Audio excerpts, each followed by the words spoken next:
For today's video guys, maglagay tayo ng abono. Ngayon maghukay tayo. Yung palibot ng puno ng niyog, maghukay tayo. Tapos may asin. So, asin guys, yung ilagay ko na pang pataba, asin. 1 kilo na asin guys. Yan, iikot natin dyan sa puno ng niyog. Tapos yung distansya 1 meter.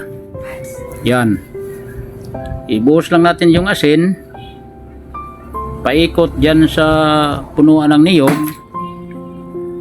Yan, so 3 dwarfs to guys yung lalagyan ko. Ito na yun, nakaikot na yung asin dito sa puno ng niyog. Mga 1 meter yung distance.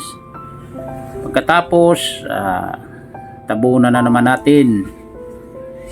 Pag nalagyan na natin ng asin, yung nakaikot na dun sa punuan, so tabunan na naman natin ng lupa. Kasi pag tamang-tama pag umulan, yun, isa ito na technique para tumaba yung niyog natin at saka mabilis mamunga.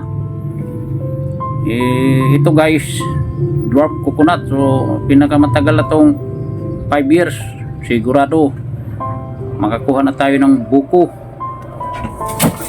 Yan, ayan, halos natabunan na lahat.